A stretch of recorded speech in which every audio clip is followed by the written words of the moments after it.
The early morning sun cast long shadows across Harold Matthews' well-kept front yard as the 93-year-old veteran slowly made his way to his favorite wooden rocking chair on the porch. His weathered hands gripped a steaming cup of black coffee, the same way he'd taken it for the past 7 decades.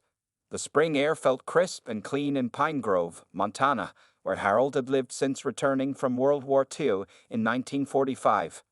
Every morning, Harold followed the same routine he'd maintained since Martha, his wife of 61 years, passed away 3 years ago. He would wake up at exactly 5:30 a.m., brew his coffee using the old percolator that Martha had given him on their 40th anniversary, and watch the sunrise from his porch. The neighbors often saw him there, a quiet figure whose presence somehow made the whole street feel safer.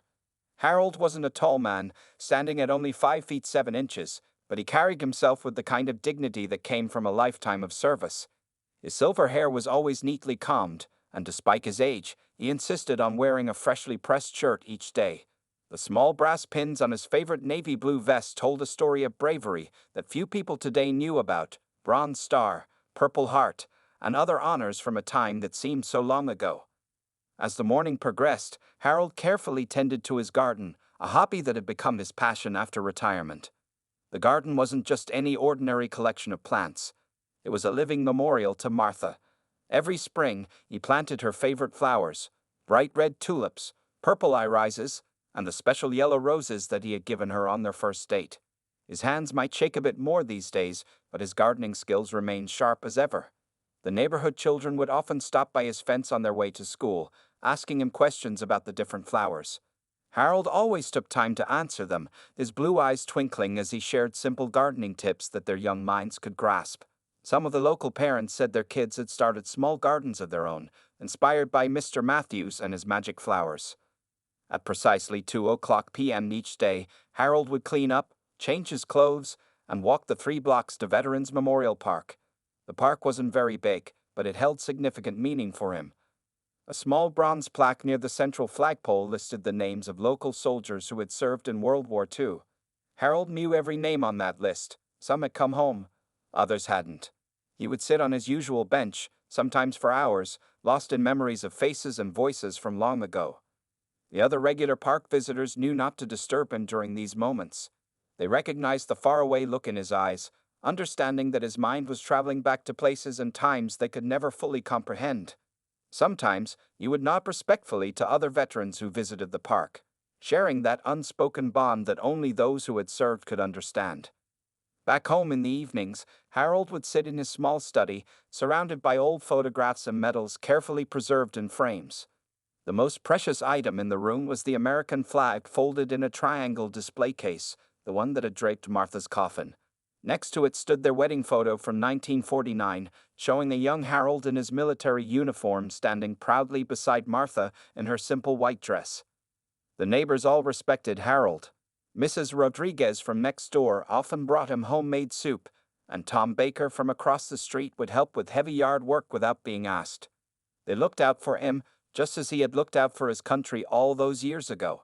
The entire street knew that if anyone needed help or advice, Harold's porch light would be on, and his door would be open. Life had settled into this peaceful rhythm for Harold. Each day blended quietly into the next, marked by the changing seasons, the growth of his garden, and the gentle routines that kept him connected to his memories of Martha and his service years. He never expected anything to disturb this tranquility. The neighborhood had always been peaceful, and Harold had grown comfortable with the quiet life he had built for himself. Little did he know that this peaceful existence was about to face an unexpected challenge, one that would stir up memories of his military days and test his resolve in ways he never imagined possible. The peace of Pine Grove changed on a warm Tuesday afternoon in May. Harold was carefully pruning his yellow roses when he first heard it, the thunderous roar of multiple motorcycles approaching his quiet street. He looked up to see a group of bikers pulling into the old Wilson warehouse across from his home. The building had been empty for nearly 5 years, and Harold had grown used to the quiet space opposite his house. The motorcycle club called themselves the Night Riders, and within days, they had transformed the abandoned warehouse into their clubhouse. Large black and red banners hung from the walls, and the once empty parking lot now held dozens of gleaming motorcycles. The change happened so fast that the neighborhood barely had time to process it. At first, Harold tried to maintain his daily routine, but the constant noise made it difficult. The peaceful mornings he once enjoyed on his porch were now filled with the sound of motorcycles coming and going at all hours. His afternoon garden sessions were frequently interrupted by the loud music that drifted across the street from the clubhouse.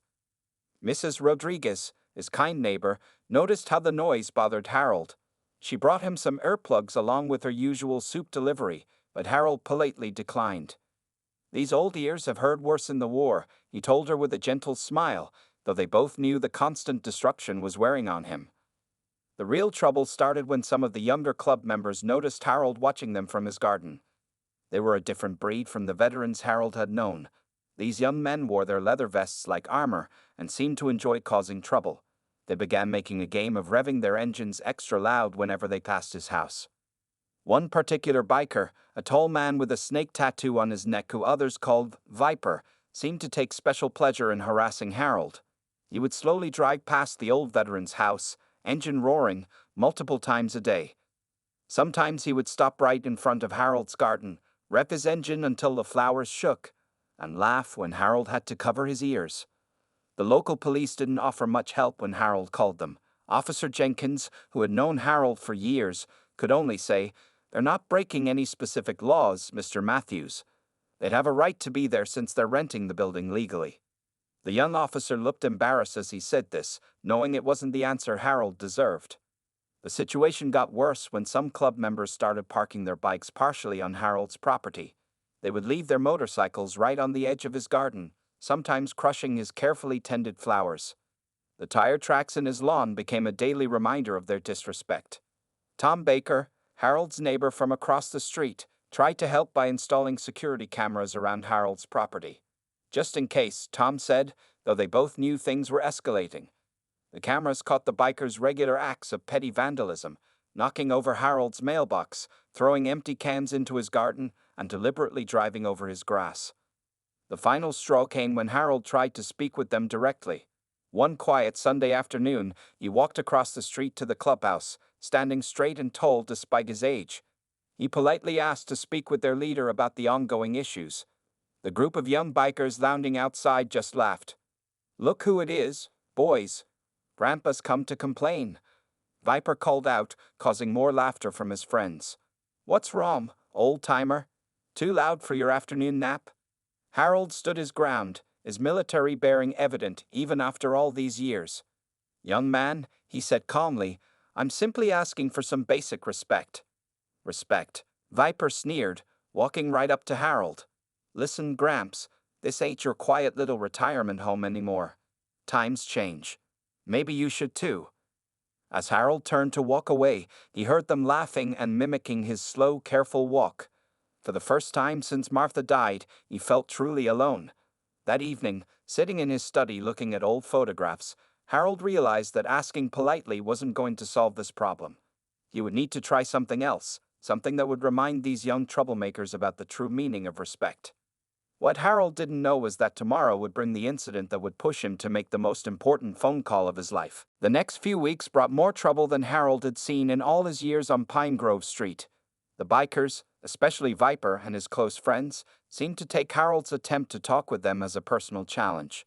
They turned their harassment into a daily game, each time pushing the boundaries a little further. On Monday morning, Harold found his newspaper torn to pieces and scattered across his front yard. By Tuesday, someone had spray-painted the word "fossil" on his white picket fence. Wednesday brought more motorcycles parked on his property, this time completely crushing a whole row of Martha's beloved yellow roses. Each incident felt like a personal attack on the peaceful life Harold had built. Mrs. Rodriguez watched from her window as Harold quietly cleaned up each mess. She noticed how his hands trembled slightly as he scrubbed the spray paint off his fence, but his face remained calm. She offered to call her son, who worked as a lawyer in the city, but Harold just shook his head. "Some battles," he said softly, "need to be fought differently." The security cameras Tom had installed captured everything. They showed Viper and his friends laughing as they vandalized Harold's property late at night. The worst footage showed them pretending to be old men, mocking Harold's careful walk and the way he tended his garden.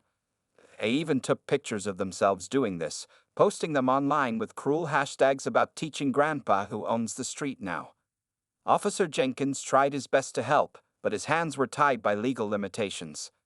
"The most we can do is file reports," he explained to Harold, looking frustrated. "Unless they do something more serious, it's just considered minor vandalism." The young officer had grown up hearing stories about Harold's bravery in World War II, and it pained him to see the veteran treated this way. The situation affected Harold's daily routine deeply. He stopped sitting on his porch in the mornings, as the bikers would often drive by and throw their coffee cups at his house. His afternoon walks to Veterans Memorial Park became difficult because they would follow him slowly on their motorcycles, revving. Harold stood frozen at his window, watching in disbelief as Viper and two other bikers approached his cherished flagpole. The security lights illuminated their faces as they laughed and pointed at the American flag that flew there, the same flag that had draped Martha's coffin, the one he had carefully maintained through rain and shine for the past 3 years. Through the window, Harold could hear their mocking voices clearly. "Hey, look at Grandpa's precious flag," Viper sneered, pulling out his phone to record. "Let's show him what we think of his ancient decorations." The other two bikers, whom Harold had heard others call Spike and Razor, stumbled drunkenly around the pole, encouraged by Viper's laughter. What happened next seemed to unfold in slow motion. Spike grabbed the rope of the flagpole and started yanking it roughly. The flag, which Harold had just lowered and raised that morning with his usual reverence, fluttered violently in the harsh movement. Razor then took out a pocket knife, and before Harold could rush outside, they had cut the rope. The flag fell to the ground, and the three men didn't hesitate to walk all over it, grinding their heavy boots into the fabric that meant so much to Harold. They kicked it around like a piece of trash, laughing as they recorded their actions on their phones. "This'll get so many views online," Viper said, making sure to capture every moment of their disrespect. Harold's hands shook as he reached for his phone to call the police. Officer Jenkins arrived within minutes, likely having anticipated more trouble after weeks of escalating incidents. But by then, the three bikers had already retreated to their clubhouse, leaving the damaged flag lying in the dirt. As Officer Jenkins helped Harold collect the flag from the ground, the old veteran's hands trembled not from fear, but from a deep, quiet anger he hadn't felt since his war days. The flag was torn in several places, stained with dirt and boot prints. Officer Jenkins took photos for the police report, but they both knew that simple vandalism charges wouldn't be enough this time.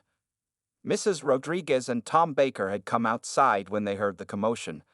They watched silently as Harold carefully folded the damaged flag, his movements precise despite his shaking hands. Even in its damaged state, he treated it with the same respect he always had. "Mr. Matthews," Officer Jenkins said softly, "this is different from their other pranks. This is destruction of property, and given that it's a flag, we might be able to." But Harold wasn't listening anymore. He walked slowly into his house, carrying the folded flag, and went straight to his study. The neighbors watched through the window as he sat down at his old desk, turned on his lamp, and opened the bottom drawer, a drawer he hadn't opened in years. Inside that drawer lay a small black address book, its pages yellowed with age. Harold's fingers moved carefully through the pages until they found a number he had never used, but had carefully updated each time it changed over the past 50 years. Next to the number was a name, James Morrison, Jr. As Harold stared at the number, memories flooded back. He remembered that terrible day in 1945, when he had saved Captain Morrison's life during a fierce battle. He remembered the captain's son, James Jr., just a young boy then, listening to his father talk about honor and debts at family gatherings after the war.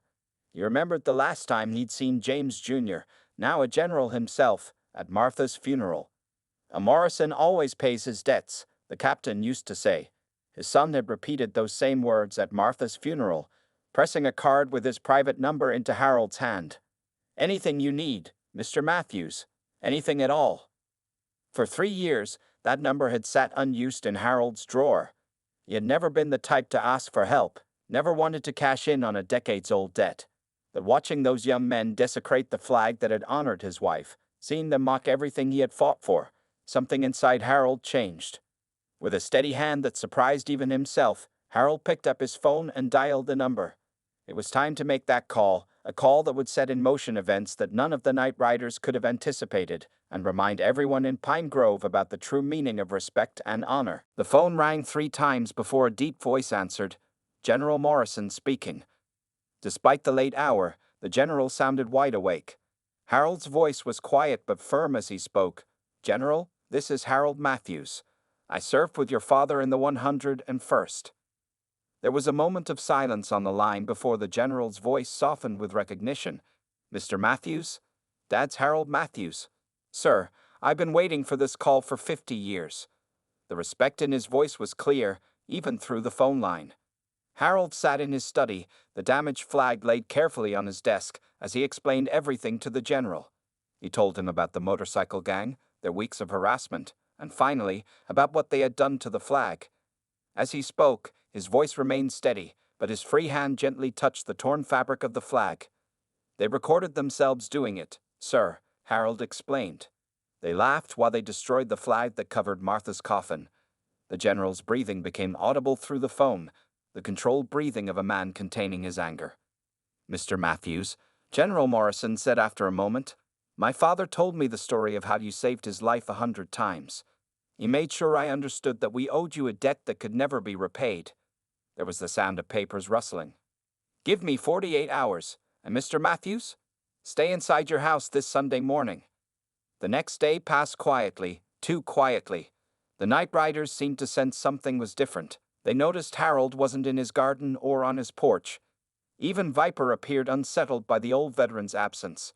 Their usual rowdy behavior was subdued, as if they could feel something in the air. On Saturday, Harold noticed unusual activity in town. Men and women in civilian clothes, but with military bearing, were checking into the local motels. They moved with purpose, but didn't draw attention to themselves. When they passed the Veterans Memorial Park, they each stopped to salute. Mrs. Rodriguez saw several large trucks parking behind the supermarket, their contents covered with tarps.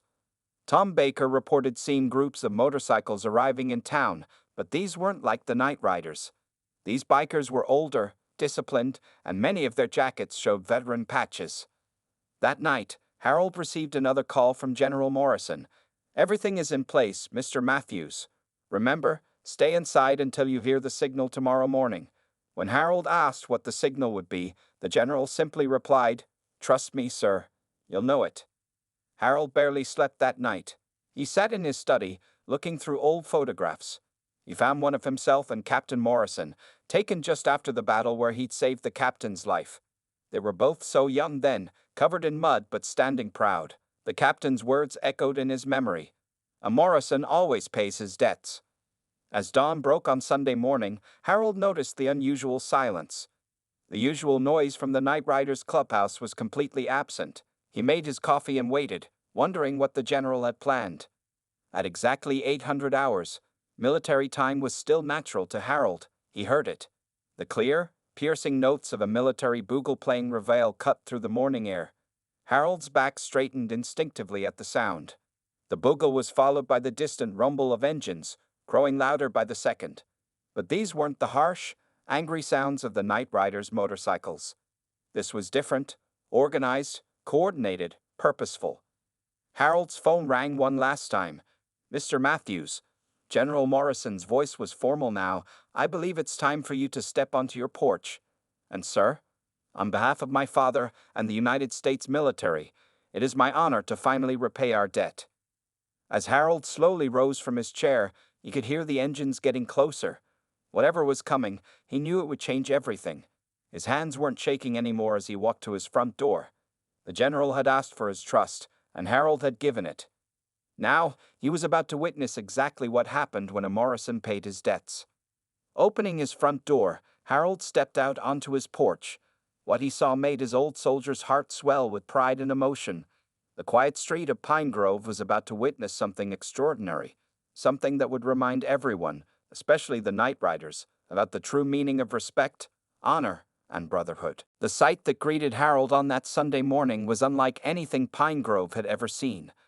Leading the procession was a Marine Corps color guard, their uniforms pristine, carrying the American flag with perfect precision. Behind them, stretching as far as Harold could see, was a line of motorcycles, but these weren't ordinary bikers. Over 200 veterans on motorcycles filled the street, their bikes gleaming in the morning sun. Each rider wore a leather vest covered with military patches and service medals. Their formation was perfect, riding 2 by 2, the discipline of their military training evident in every movement. The night riders had come out of their clubhouse to see what was happening. Viper and his friends stood in stunned silence as the procession approached. The contrast between their shabby appearance and the proud bearing of the veteran riders was striking. A large man on a spotless Harley-Davidson led the veteran riders. He pulled up directly in front of Harold's house and dismounted. His vest identified him as Commander Jack of the Veterans Motorcycle Coalition.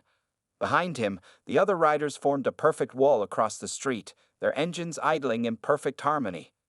But the real surprise came next. A black SUV with government plates pulled up, and out stepped General James Morrison, Jr., dressed in full military uniform with all his medals displayed. The general walked straight to Harold's porch and saluted him sharply.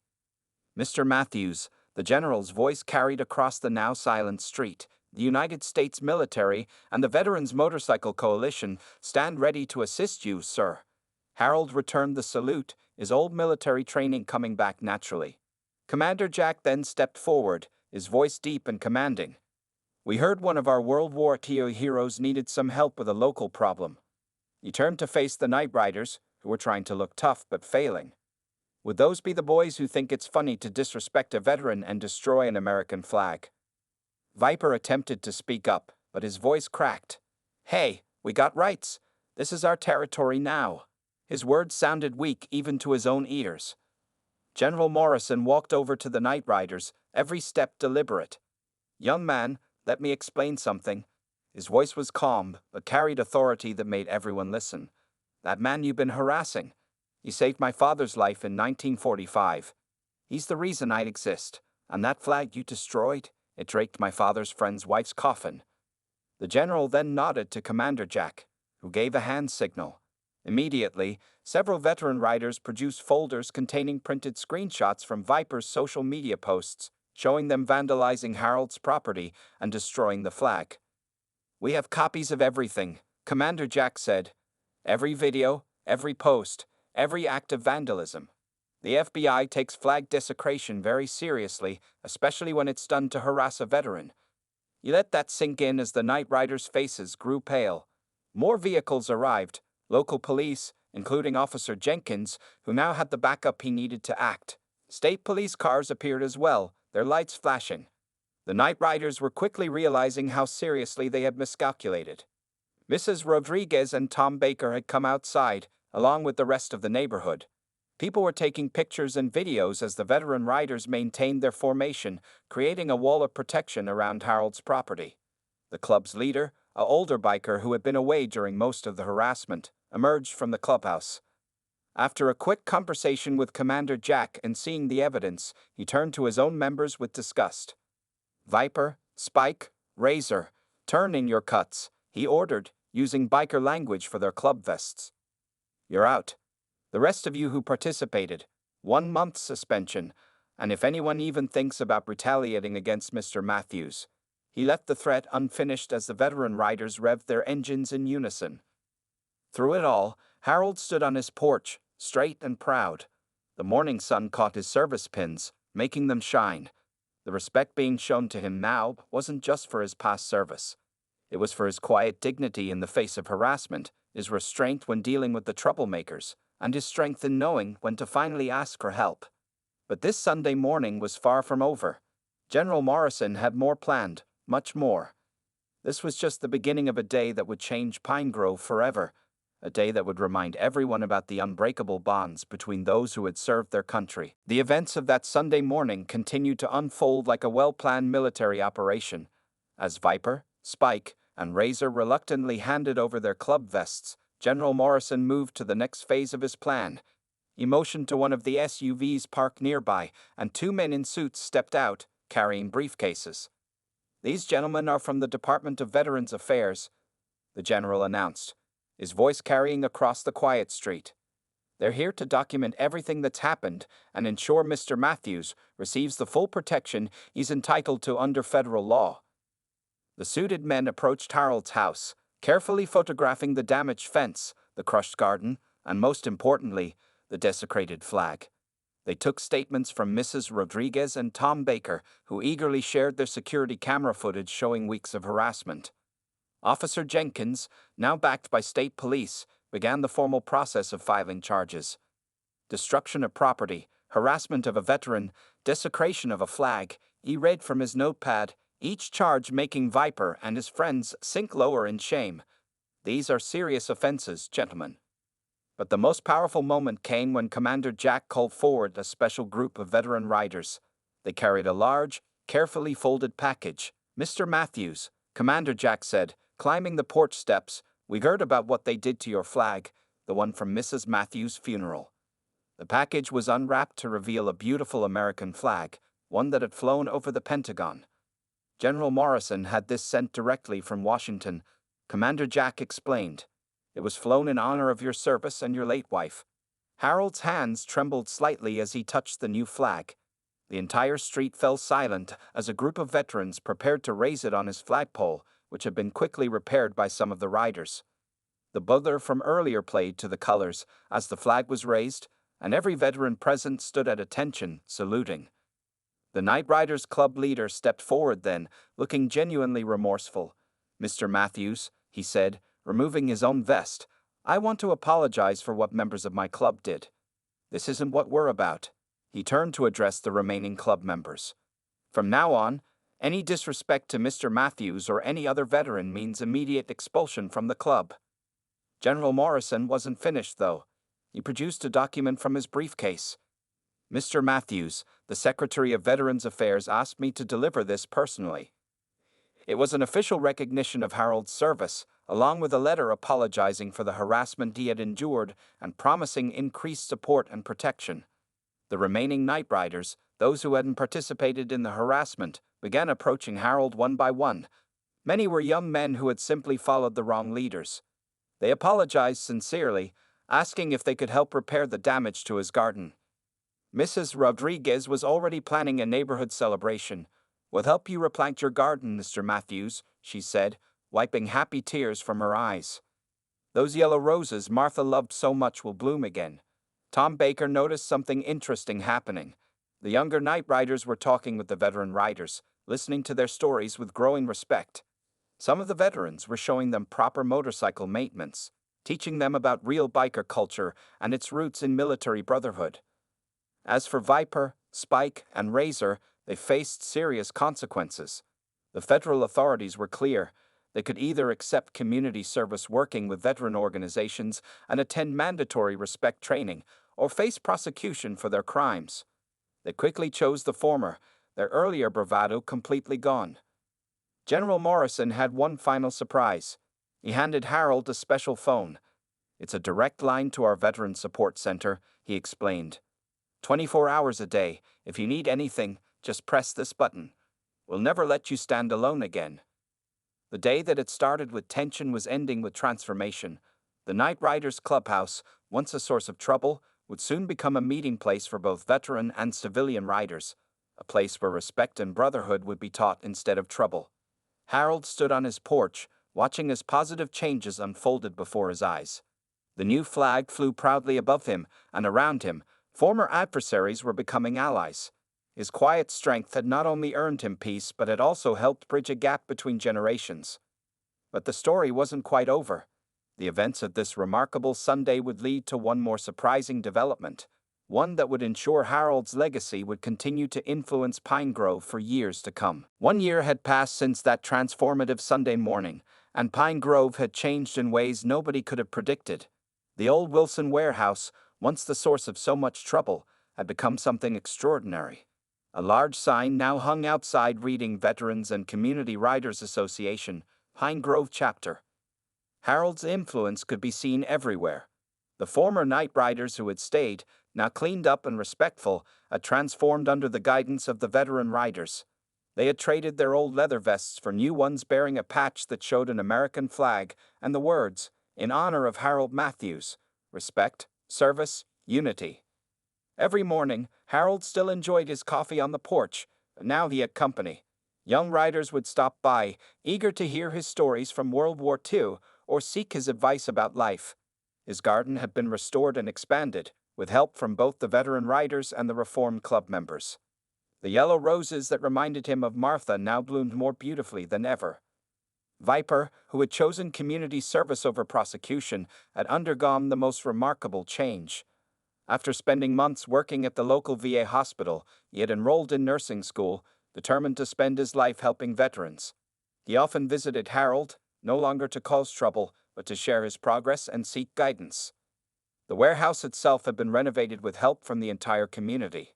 One wall displayed military photos, including the famous picture of Harold and Captain Morrison from 1945. Next to it hung the damaged flag that had sparked everything, preserved behind glass with a plaque telling its story, a reminder of how respect was earned and restored in Pine Grove. Every Sunday morning, like clockwork, the sound of motorcycles would fill the street, but now it was a welcome sound. The riders, both veterans and civilians, would gather at Harold's house first.